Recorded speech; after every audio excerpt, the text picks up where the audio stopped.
Hi, நான் உங்களுக்கு மாலா சுப்பிரமணியம் பேசுகிறேன். அதாவது உங்களுக்கு இப்போது 26ஆம் தேதி புதன்கிழமை சிவராத்திரி வருது அப்படிங்கிறது உங்கள் எல்லாருக்குமே தெரியும்ப்பா. காத்தால 10:15 மணிக்கு ஆரம்பிக்கிறது. அதுக்கப்புறம் வியாழக்கிழமை காத்தால தான் அது முடியறது. அதாவது புதன்கிழமை ராத்திரி தான் நம்மலாம் கண்முழிச்சு விரதம் இருக்கணும். இதுக்கு வந்துட்டு தயவு பண்ணி சிவன் கோவிலுக்கு நீங்கள் மறக்காமல் போயிட்டு வந்துருங்க. ரொம்ப விசேஷம். மகா சிவராத்திரியும்பா. இது மாசி மாதத்தில் வருது அப்படிங்கிறது எல்லாருக்குமே தெரியும். ஜென்ரலாகவே குடும்பத்தோட எல்லாருமே குலதெய்வம் கோவிலில் போய் நன்னா வழிபடுவா. அது ரொம்ப விசேஷம். அதுவும் இருக்குது. அது மட்டும் அல்லாதக்கு நம்ம பக்கத்தில் இருக்கிற சிவன் கோவிலில் எல்லா கோவில்லையுமே இந்த 4 கால பூஜை எல்லாம் பண்ணுவா. அதை வந்துட்டு முடிஞ்ச வரைக்கும் அட்டன் பண்ணுங்க. என்னால் அதுவும் முடியாத மாமி, நான் ஆற்றுல தான் இருப்பேன், எனக்கு உடம்பு முடியலைன்னா முடிஞ்ச வரைக்கும் நீங்கள் உபவாசம் இருங்க. ஒரு வேளையாவது சாப்பிடாமல் இருந்த சிவனுடைய நாமாவை நமச்சிவாயான்னு சொன்னாலே போகும். ஓம் நமச்சிவாய இந்த ஒரு நல்ல ஒரு நாமாவை சொல்லிக்கிண்டு நீங்கள் ஆற்றுல அட்லீஸ்ட் ஒரு 12-1 மணி வரைக்குமாவது அன்றைக்கி ராத்திரி நம்ம முழிச்சுட்டு இருந்தால் போகிறோம். இது பாபநாசத்தில் 108 சிவலிங்கம் இருக்குது. தேப்பெருமல்லூர் கும்பகோணத்தில் சொன்ன மெத்தேலா அந்த மாதிரி முக்கியமான ஸ்தலங்களுக்கு முடிஞ்சால் வழிபட்டு வந்தால் ரொம்ப ரொம்ப ரொம்ப விசேஷம். அதுக்கப்புறம் எந்த மாதிரி சிறப்புகள் இருக்குது அப்படின்னு நீங்கள் பார்த்தேன்னாக்க, சிவராத்திரி அன்னைக்கு என்ன மகாவிஷ்ணுவுக்கு மகாலட்சுமியும் சக்கராயுதம் அவர் வச்சுருப்பார் பார்த்தீங்களா, அது ரெண்டுமே கிடைச்சிருக்கு அவருக்கு அந்த நாள் ஒன்று. ரெண்டாவது வந்துட்டு பிரம்மாவுக்கு சரஸ்வதியை கிடைச்ச நாள் அன்னைக்கு. அதுக்கப்புறம் முருகன், சூரியன், சந்திரன், மன்மதன், இந்திரன், குபேரன், அக்னி இவா எல்லாருமே அன்னைக்கு நல்ல நாள், வரம் பெற்ற நாட்கள். அது அப்பேற்பட்ட ஒரு நல்ல நாள் இந்த சிவராத்திரி நாள். இது வந்துட்டு முதல் கால பூஜை அப்படிங்கிறத வந்துட்டு பிரம்மன் பண்ணுற மாதிரி உங்களுக்கு ஐதீகம். அவருக்கான ஒரு இது 6:30 மணிக்கு சாயங்காலம் இது ஆரம்பிப்பார். இதில் வந்து சோமஸ்கந்தர் அந்த ஒரு வடிவத்தில் அவர் இருப்பார். சோமஸ்கந்தர் அப்படின்னாக்கா உங்களுக்கு அம்மன், அதுக்கு பார்வதி தேவியும் சிவபெருமானும் கந்தனோட அழகாக இருப்பார். இது வந்துட்டு உங்களுக்கு நீங்கள் கல்யாணம் ஆகலை, இல்லை எனக்கு குழந்தை வேணும் அப்படிங்கிறவ வந்துட்டு இந்த நேரத்தில் இந்த கால பூஜையில் நீங்கள் வழிபட்டு வந்தேன்னாக்கா ரொம்ப விசேஷம். நீங்கள் கேட்டதை கிடைக்கும். இதில் வந்துட்டு விளக்கெண்ணெய் ஊற்றி தான் அவள் ஆக்சுவலி விளக்கேற்றுவா அப்படிங்கிற மாதிரி. 2ஆம் கால பூஜை வந்துட்டு மகாவிஷ்ணு பண்ணுற மாதிரி ஒரு இதில் வந்துட்டு 9 மணிக்கு இது ஆரம்பிக்கிறது. இதில் வந்துட்டு தட்சிணாமூர்த்தியாக அவர் காட்சி தரார். அந்த மாதிரி தட்சிணாமூர்த்தியாக காட்சி தரும்போது நல்ல படிப்பு, கேள்வி ஞானம் எல்லாமே வரும் அப்படிங்கிற மாதிரி ஒரு ஐதீகம் இருக்குது. இந்த நேரத்தில் இழுப்பெண்ணெயை ஊற்றி விளக்கேற்றுவா. இதில் வந்துட்டு பச்சை கற்பூரத்தை கொஞ்சோண்டு சந்தனத்தில் குழைச்சி இட்டுக்கிண்டா ரொம்ப விசேஷம். அந்த மனம் அவருக்கு பிடிக்கும் அப்படிங்கிற மாதிரி ஒரு ஐதீகமும் இருக்குது. 3ஆம் கால பூஜையில் நீங்கள் பார்த்தீங்கன்னாக்கா பராசக்தி சிவனை வழிபட்டது. இது வந்துட்டு எல்லா ஐஸ்வர்யங்களும் அவளுக்கு கிடைக்கும் அப்படிங்கிற மாதிரி. இதில் வந்துட்டு அவர் 12 மணிக்கு அதாவது லிங்கோத்பவராக அவர் காட்சி அளிக்கிறார் அப்படிங்கிற மாதிரி. இதுக்கு வந்துட்டு சிவன் ஞானம் கிடைக்கும், மோட்சம் கிடைக்கும், எல்லாமே இந்த நேரத்தில் கிடைக்கும் அப்படிங்கிற மாதிரி.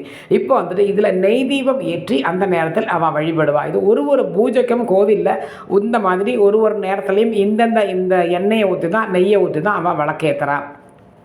அதுக்கப்புறம் வந்துட்டு 4ஆம் கால பூஜை. அதாவது வந்துட்டு உங்களுக்கு வந்துட்டு 4ஆம் கால பூஜையில் 33 கோடி தேவர்கள், மனிதர்கள், முனிவர்கள் அத்தனை பேரும் இருப்பார். சிவபெருமான் இதில் வந்து ரிஷப ரோகத்தில் அழகாக வந்து அந்த வாகனத்தில் அழகாக எல்லாருக்கும் காட்சி தருவார் அப்படிங்கிற மாதிரி. இதில் வந்துட்டு வில்வத்தில் நீங்கள் அபிஷேகமோ அர்ச்சனையோ பயணினா ரொம்ப விசேஷம். அதில் சமகம் ருத்ரம் அப்படின்னு உங்கள் எல்லாருக்குமே தெரிஞ்சிருக்கும். உங்கள் மொபைலில் போட்டாலே அது வரும். அந்த சமகம் ருத்ரத்தை வந்து ஜபிச்சா ரொம்ப விசேஷம். அப்புறம் 1008 சங்கு அபிஷேகமும் இந்த நேரத்தில் உங்களுக்கு பண்ணுவா. ஸோ முடிஞ்ச வரைக்கும் இப்பேற்பட்ட இவ எல்லாருக்குமே நல்லது கிடச்சிருக்குங்கும் பொழுது உங்களுக்கு நீங்கள் இந்த நேரத்தில் தயவு பண்ணி சிவபெருமானை வழிபட்டு வந்தேன்னாக்கா உங்களுக்கு கண்டிப்பான முறைகள் நல்லது மட்டுமே நடக்கும். நான் ஆல்ரெடி கொடுத்துருந்த மாதிரி அந்த சிவபெருமான் அவரால் அவர் வாயிலேயே அவர் உச்சரித்த ஒரு ஸ்லோகம்னு நான் கொடுத்துருந்தேன் பற்றியலா. அந்த ஸ்லோகத்தை அன்னைக்கு உங்களால் புதன்கிழமையிலேருந்து வியாழக்கிழமைக்குள்ளே எத்தனை வாட்டி சொல்ல முடியுமோ கண் முழிச்சு நீங்கள் அத்தனை வாட்டி சொல்லுங்க. உங்களுக்கு அவ்வளோ புண்ணியம் உண்டு. அதாவது தெரிஞ்சு பண்ணின பாவமே இதில் போகும், தெரியாமல் பண்ணின பாவம் அப்படிங்கிறது வேறு. நம்ம தெரிஞ்சு பண்ணின பாவமே இதில் வந்துட்டு விலகும் அப்படிங்கிற மாதிரி ஒரு ஐதீகமே இருக்குது. ஸோ இப்பேற்பட்ட சிறந்த நாளுக்காக நிறைய பேர் காத்துக்கிட்டே இருப்பா. எப்போ சிவராத்திரி வரும், அந்த அற்புதமான நாள் என்றைக்கு வரும், நம்ம கோவிலுக்கு போகணுமே, நம்ம பண்ணின பாவமெல்லாம் போகணுமே அப்படின்லாம் விசாரிச்சுக்கிட்டு இருப்பா எல்லாருமே. ஸோ அதனால் முடிஞ்ச வரைக்கும் கோவிலுக்கு போயிட்டு அந்த கால பூஜைகள் ஒரு கால பூஜையாவது அட்டன் பண்ணிட்டு வாங்க. ஆற்றுல அட்லீஸ்ட் 1 மணி வரைக்குமாவது தூங்காமல் நீங்கள் இவருடைய சிவனோட நாமாவை ஓம் நமச்சிவாயன்னு சொன்னாலே போதும். அதை நீங்கள் சொல்லிக்கிட்டே இருங்கோ.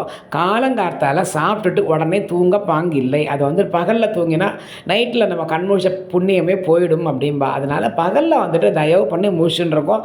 அன்றைக்கி ராத்திரி, அதாவது வியாழக்கிழமை அன்றைக்கி ராத்திரி நீங்கள் எப்பவும் போல் விளக்கேற்றிட்டு என்ன மாதிரி ஒரு பழமோ வெத்தலை பாக்கோ வச்சு நைவேத்தியம் பண்ணிவிட்டு அதுக்கு அப்புறமா நீங்கள் எப்பவும் போல் 8-9 மணிக்கு நீங்கள் தூங்கிக்கலாம். முந்தின நாள் 1 மணி வரைக்கும் முடிச்சுட்டு அடுத்த நாள் கார்த்தால நான் தூங்கி போயிட்டோன்னா அந்த புண்ணியம் தயவு பண்ணி உங்களுக்கு கிடைக்காது. ஸோ அதனால் நீங்கள் தூங்காமல் கொஞ்சம் பார்த்துக்கோங்க. அவருடைய நாமாவை சொல்லுங்க. அவருடைய ஸ்லோகம் உங்களுக்கு என்னெல்லாம் ஸ்லோகம் தெரியுமோ அது எல்லாமே நீங்கள் சொல்லலாம். தர புண்ணியம் உண்டு, கோடி கோடியான புண்ணியங்கள். அப்பேற்பட்ட ஒரு புண்ணிய நேரம் காலம்தான் அது உங்களுக்கு. ஸோ அதனால் முடிஞ்ச வரைக்கும் நீங்கள் சிவனுடைய நாமாவை சொல்லுங்க. பக்கத்தில் இருக்கிற கோவிலுக்கு ஒரு பால் அபிஷேகத்தை கொடுக்குற மாதிரி இல்லை, வேறு உங்களால் என்ன வாங்கி கொடுக்க முடியுமோ அதை கொடுங்க. இல்லை பூமாலை வாங்கி கொடுங்க, வில்வம் வாங்கி கொடுத்தா ரொம்ப விசேஷம். ஆற்றுல சிவனுடைய ஃபோட்டோவோ இல்லை சிவனுடைய லிங்கமோ ஆற்றுல இருந்ததுன்னா அதுக்கு தயவு பண்ணி பாலும் முதல்ல எண்ணெய் காப்பை சாத்திட்டு அதுக்கப்புறம் கொஞ்சம் பாலும் தயிரோ உங்கள் இளநீரோ என்ன இருக்கோ இல்லை விபூதி அபிஷேகம் நீங்கள்லாம் பண்ணினீங்கன்னாக்கா ரொம்ப விசேஷம். உங்களால் எந்த அளவில் நல்ல காரியங்கள் பண்ண முடியுமோ அதை நான் அன்னைக்கு சிவராத்திரி அன்னைக்கு 26ஆம் தேதி அன்னைக்கு நீங்கள் பண்ணினீங்கன்னாக்கா அடுத்த வருஷத்துக்குள்ளே நீங்கள் எதிர்பார்த்த அத்தனை காரியங்களும் அதிலே ஒரு பெரிய காரியமாக ஒன்று அவருக்கு முன்னாடி கோரிக்கையாக நீங்கள் வச்சேன்னாக்கா கண்டிப்பான முறையில் அது நிறைவேறும். ஏன்னா 30 முக்கோடி தேவர்களும் அன்னைக்கு வந்து பார்ப்பா. ஸோ அவள் எல்லார் பார்வை நம்மளும் நமக்கு அவளை தெரியாது, பட் அவள் எல்லாரும் கண்கள் நம்ம மேலே படும் கண்டிப்பாக. ஸோ அதனால் நம்ம எது கேட்டாலும் எல்லாருக்குமே அது கிடைக்கும். ஏன்னா பார்வதி தேவியே அவரை வழிபட்ட நாள் அப்படிங்கிறார், நந்தி அவரை வழிபட்ட நாள், எத்தனையோ புண்ணியங்கள், அதாவது மகாலட்சுமியிலேருந்து மகாவிஷ்ணுவிலேருந்து பிரம்மாவிலேருந்து எல்லாருமே அவரை வழிபட்டு அவளுக்கு வேண்டியதெல்லாம் வாங்கின்னு இருக்கா. அப்படிங்கும் பொழுது நம்ம கேட்டால் அவர் கண்டிப்பாக கொடுக்காமல இருக்க போகிறார். 100% அவர் கொடுப்பார். ஸோ அதனால் உங்களுக்கு என்ன பண தேவை இருந்தாலும் சரி, எனக்கு ஐஸ்வர்யம் வேணும், பணம் வேணும், இந்த மாதிரி பிரச்சனை இருக்குது, எனக்கு அதுக்காக ஏதாவது வழி பண்ணி கொடுன்னா கண்டிப்பான முறைகள் அது எல்லாமே நமக்கு நடக்கும். ஸோ நன்னா அவரை வேண்டிக்கோங்க. 1000 காலம் எல்லாரும் தொங்க தாலியை கட்டிக்கிட்டு சந்தோஷமாக இருங்கோ. குலதெய்வம் கோவிலுக்கு போகணும், எங்களுக்கு இதுதான் விசேஷம், நாங்கள் வருஷம் போவோம் அப்படின்னாக்கா வெல் அண்ட் குட்டு, நன்னா போயிட்டு வாங்க, ரொம்ப புண்ணியம் உண்டு. அப்படி இல்லை மம்மி நான் பக்கத்தில் இருக்கிற கோவிலுக்கு நான் போயிட்டு வந்துடுறேன், என்னால் இதுதான் முடியும் அப்படின்னாலும் தாராளமாக போயிட்டு வாங்க. ஒரு கால பூஜையாவது முதல் கால பூஜை அட்லீஸ்ட் 6:30 மணிக்கு நீங்கள் அட்டன் பண்ணிட்டு இருங்கோ. அப்படி இல்லையா நீங்கள் வந்துட்டு ஆற்றுலையே ஒரு சக்கரை பொங்கல் ஏதோ வச்சு நைவேத்தியம் பண்ணிவிட்டு அன்னைக்கு புதன்கிழமை அன்றைக்கி ராத்திரி நீங்கள் 12-1 மணி வரைக்கும் நன்னா முழிச்சுட்டு இருந்துட்டு சிவனோட நாமாவெல்லாம் நன்னா ஜெபிச்சுட்டு அடுத்த நாள் நீங்கள் கார்த்தால் ஆற்றுல ஒரு நைவேத்தியம் பண்ணிவிட்டு ஒரு சக்கரை பொங்கலோ இல்லை தயிர் சாதமோ இல்லை புளியஞ்சாதமோ ஏதோ ஒன்று 9 மணி 10 மணிக்கு நைவேத்தியம் பண்ணிவிட்டு அது நீங்கள் ஆற்றுல ஒரு ரூபா அக்கம் பக்கத்தில் யாருக்காவது கொடுத்துட்டு நீங்கள் ஒரு ரூபா வாயில் போட்டுக்கிண்டு ஒரு கோவிலுக்கு போயிட்டு வந்துட்டு அன்றைக்கி தூங்க பாங்கில்லை. வியாழக்கிழமை ஞாபகத்தில் வச்சுக்கோங்க.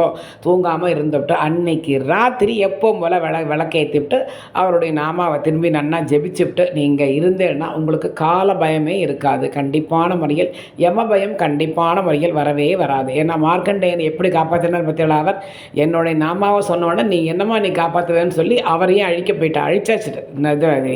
அதுக்கப்புறமா பெரிய பிரளயமெல்லாம் வந்து திரும்பி யமதர்மனை மீட்டு கொண்டு வந்தாருங்க, அதெல்லாம் வேறு கதை.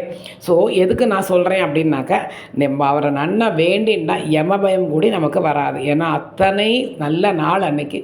ஸோ அதனால் எல்லாரும் தயவு பண்ணி அந்த சிவராத்திரியை மிஸ் பண்ணாமல் 25ஆம் தேதி செவ்வாய்க்கிழமை பிரதோஷம் வருது, அது அதை விட சிறந்தது.